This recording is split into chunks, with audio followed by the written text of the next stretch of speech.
Fala galera, dando continuidade à terceira parte aqui da nossa revisão. Vamos agora para o próximo texto. Texto para as questões 5 e 6. Bom, nós temos aqui, gente, um texto, a geração floco de neve, pessoas sensíveis que se ofendem por tudo. Vejamos o que diz. Quando imaginamos um floco de neve, nós o associamos à beleza e singularidade, mas também à sua enorme vulnerabilidade e fragilidade. Estas são precisamente duas das características que definem as pessoas que atingiram a idade adulta na década de 2010. Afirma-se que a geração floco de neve seja formada por pessoas extremamente sensíveis aos pontos de vista que desafiam sua visão do mundo e que respondem com uma suscetibilidade excessiva às menores queixas, com pouca resiliência. Atentem bem para isso aqui. Bom? Afirma-se que a geração floco de neve, isso aqui é uma característica que o autor do texto apresenta sobre essa geração floco de neve. É uma geração de pessoas que atingiram a idade adulta na década de 2010. Diz que são pessoas extremamente sensíveis, tá? E suscetíveis às menores, com a suscetibilidade excessiva às menores queixas. Então, suscetibilidade, tá? E pouca resiliência. Tá bom? Nós vamos precisar ficar bem atentos a essa característica da geração floco de neve. Tá? E, no caso, existe um vocabulário que não queria dizendo o que significa essas palavras, porque nós iremos ver mais à frente. Segundo parágrafo. A voz de alarme, por assim dizer, foi dada por alguns professores de universidades como Yale, Oxford e Cambridge, que notaram que a nova geração de alunos que frequentavam suas aulas era particularmente suscetível, tolerante à frustração e particularmente inclinados a fazer uma tempestade em copo d'água. Olha só, gente, quem foi que constatou essa característica da geração floco de neve? Foram professores da universidade, tá bom? E no caso, o que foi que eles notaram? Esse segundo parágrafo ele amplia mais, comenta mais sobre essas características que foram citadas no primeiro parágrafo. Quais são essas características? Então, nota que no primeiro parágrafo são pessoas, a geração floco de neve é formada por pessoas extremamente sensíveis,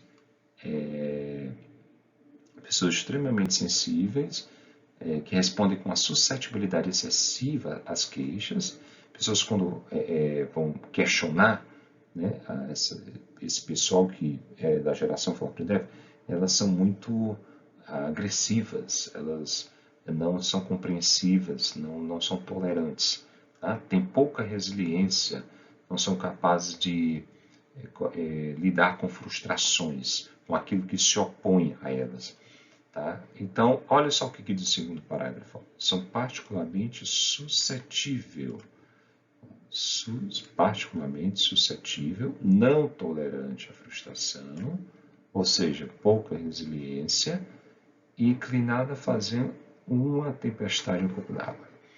Próximo parágrafo, aqui eu não coloquei a linha, tá certo? Foi um probleminha aqui de digitação, mas aqui é o terceiro parágrafo. A linha é o espaçamento que indica o parágrafo, tá bom?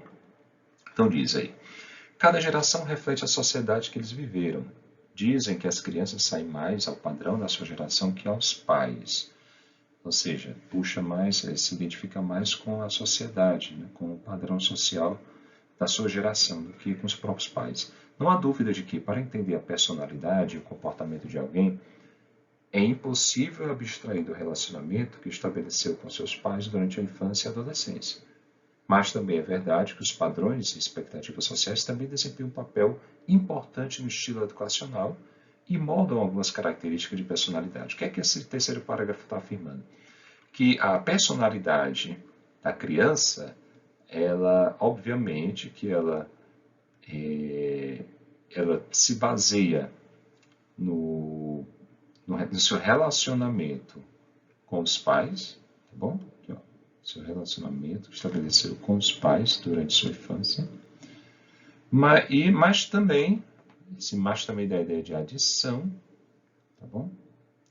Mostra que não é só o relacionamento com os pais durante a infância e a adolescência, mostra que também são os padrões e expectativas sociais,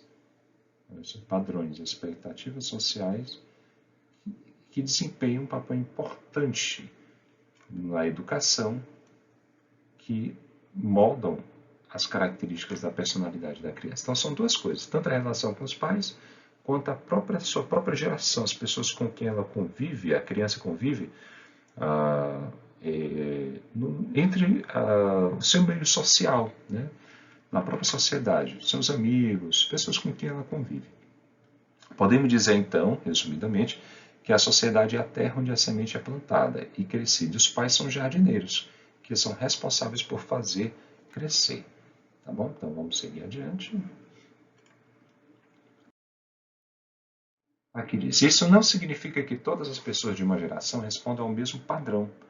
Felizmente, há sempre diferenças individuais. Então, ou seja, mesmo que aquele ser, aquele indivíduo, faça parte de uma determinada geração, ela nem sempre vai refletir exatamente o que essa geração responde, o que essa geração manifesta, o comportamento dessa geração. Não.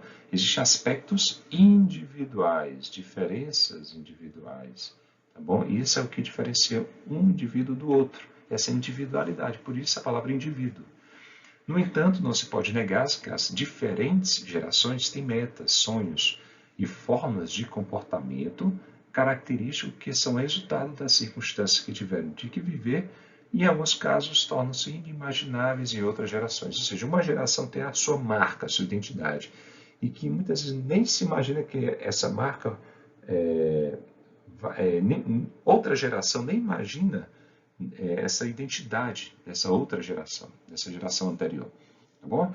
Então, perceba que, mesmo com essas diferenças individuais, no entanto, da ideia de oposição, admite-se, aceita-se esse fato, que essa ideia de que há diferenças individuais.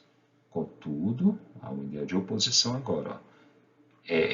Não se pode negar que os pensamentos, sonhos, comportamentos de um indivíduo, ele geralmente reflete a circunstância, o meio em que ele vive. Tá bom?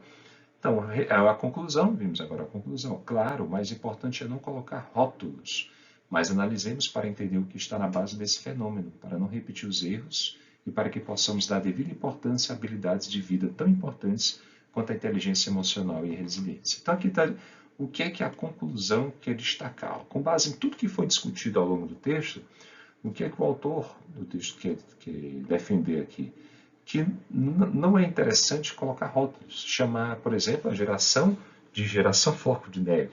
Não, o mais interessante é analisar, tá? Analisar gerações para entender esse comportamento, o comportamento de cada geração.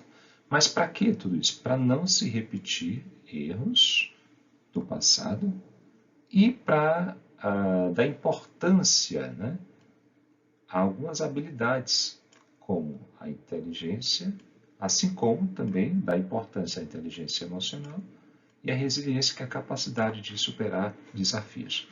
Olha a palavra suscetibilidade. Ó. Disposição, tendência para se ofender. Então a geração Floco de Neve tem essa suscetibilidade excessiva, ou seja, é muito fácil de se ofender. Né? É uma geração que se ofende facilmente. Resiliência é a tendência natural para se recuperar ou superar desafios, dificuldades. É o que a geração Floco de Neve tem de menos. Tá bom? Então vamos para as próximas questões. Quinta questão. De acordo com o texto, a geração Floco de Neve se comporta de que modo? Modo sensível e intolerante? Olha, se é suscetível, se tem uma suscetibilidade excessiva, ou seja, se ofende com facilidade, faz uma tempestade no copo d'água, no caso, também não aceita críticas. Então, tudo indica que é uma geração sensível, certo? É uma geração sensível e intolerante. Tudo indica que sim. Vamos para os próximos aqui, próximos itens. Desencorajador e pessimista? Não. Questionador e paciente? Pelo contrário, paciente não. Tá? É intolerante e muito sensível. Tá? Pode até ser questionador, mas paciente não. É impaciente. Se tivesse um i aqui, poderia até tornar o item correto. É impaciente? Ah, agora sim, impaciente. Mas é improvisado? Não, não. Eles têm a resposta na ponta da língua. Tá? Então, esse item está errado. A resposta correta, sensível e intolerante.